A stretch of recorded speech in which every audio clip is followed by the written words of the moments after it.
ಹಿರಿಯರ ಅನುಭವದ ಕಿವಿ ಮಾತುಗಳು. ಸೋಮವಾರ ತಲೆಗೆ ಎಣ್ಣೆ ಹಚ್ಚಬೇಡ, ಒಂಟಿ ಕಾಲಲ್ಲಿ ನಿಲ್ಬೇಡ.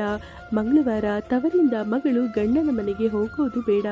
ಶುಕ್ರವಾರ ಸೊಸೆಯನ್ನ ತವರಿಗೆ ಕಳಿಸೋದು ಬೇಡ.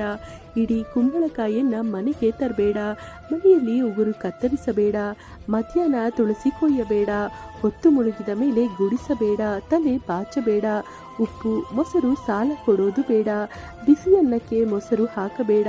ಊಟ ಮಾಡುವಾಗ ಮಧ್ಯೆ ಏಳಬೇಡ. ತಲೆ ಕೂದಲು ಒಲೆಗೆ ಹಾಕಬೇಡ. ಹೊಸ್ತಿಲನ್ನು ತುಳಿದು ದಾಟಬೇಡ. ಮನೆಯಿಂದ ಹೊರಡುವಾಗ ಕಸ ಗುಡಿಸೋದು ಬೇಡ. ಗೋಡೆ ಮೇಲೆ ಕಾಲಿಟ್ಟು ಮಲಗಬೇಡ. ರಾತ್ರಿ ಹೊತ್ತಲ್ಲಿ ಬಟ್ಟೆ ಒಗೆಯಬೇಡ. ಒಡೆದ ಬಳೆ ಧರಿಸಬೇಡ. ಮಲಗಿದ್ದ ಚಾಪೆ ಮಡಿಸದೆ ಬಿಡಬೇಡ. ಉಗುರು ಕಚ್ಚಬೇಡ. ಅಣ್ಣ ತಮ್ಮ ತಂದೆ ಮಗ ಒಟ್ಟಿಗೆ ಒಂದು ದಿನ ಚೌರ ಮಾಡಿಸೋದು ಬೇಡ. ಒಂಟಿ ಬಾಳೆಲೆ ತರಬೇಡ. ಊಟ ಮಾಡಿದ ಮೇಲೆ ಕೈ ಒಣಗಿಸಬೇಡ. ಮುಸಂಜೆ ಹೊತ್ತಲ್ಲಿ ಮಲಗಬೇಡ. ಕಾಲು ತೊಳೆಯುವಾಗ ಇಮ್ಮಡಿ ತೊಳೆಯೋದನ್ನ ಮರಿಬೇಡ. ಹೊಸ್ತಿಲ ಮೇಲೆ ಕೂರಬೇಡ. ತಿಂದ ತಕ್ಷಣ ಮಲಗಬೇಡ. ಹಿರಿಯರ ಮುಂದೆ ಕಾಲು ಚಾಚಿ ಕಾಲ್ ಮೇಲೆ ಕಾಲು ಹಾಕಿ ಕೂರಬೇಡ. ಕೈ ತೊಳೆದ ನೀರನ್ನ ಜಾಡಿಸಬೇಡ. ರಾತ್ರಿ ಊಟ ಮಾಡಿದ ತಟ್ಟೆಯನ್ನ ತೊಳೆಯದೆ ಬಿಡಬೇಡ.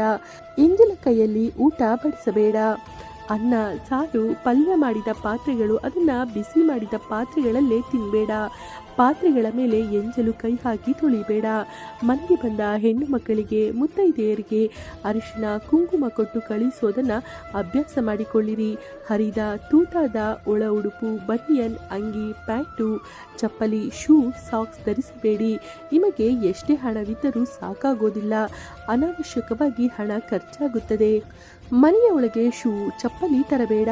ಅದನ್ನು ಹೊರಗೆ ಇಡಿರಿ. ಅದು ಹೋದರೂ ನಿಮ್ಮ ಕರ್ಮ ಕಳೆಯುತ್ತದೆ.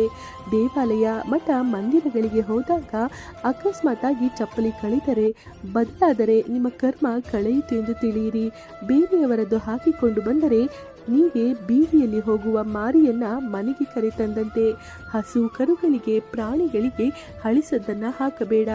ಹಸುಗಳಿಗೆ ಪಶುಗಳಿಗೆ ಪಾದ ತೊಳೆದ ನೀರು ಮುಸರೆ ಹಾಕಬೇಡ. ಒಬ್ಬರು ಹಾಕಿಕೊಂಡ ಉಡುಗೆ ಬಟ್ಟೆ ಇನ್ನೊಬ್ಬರು ಬಳಸೋದು ಬೇಡ.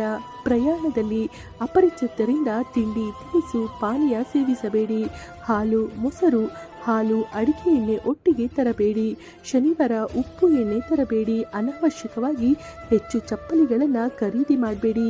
ಮನೆಯಲ್ಲಿ ನಿಂತಿರುವ ಗೋಡೆ, ಗಡಿಯಾರ, ಕೈ ಗಡಿಯಾರ, ಹೊಲಿಗೆ ಯಂತ್ರ, ಸೈಕಲ್, ಸ್ಕೂಟರ್ ಕೂಡಲೇ ದುರಸ್ತಿ ಮಾಡಿ, ಇಲ್ಲವೇ ವಿಲೇವಾರಿ ಮಾಡಿ. ಭಗವಂತನಲ್ಲಿ ಏನು ಬೇಡಬೇಡಿ. ಬೇಡಿ ಭಿಕ್ಷುಕರಾಗಬೇಡಿ. ನಿಮಗೆ ಬೇಕಾದಾಗ ಸಿಕ್ಕೇ ಸಿಗುತ್ತದೆ.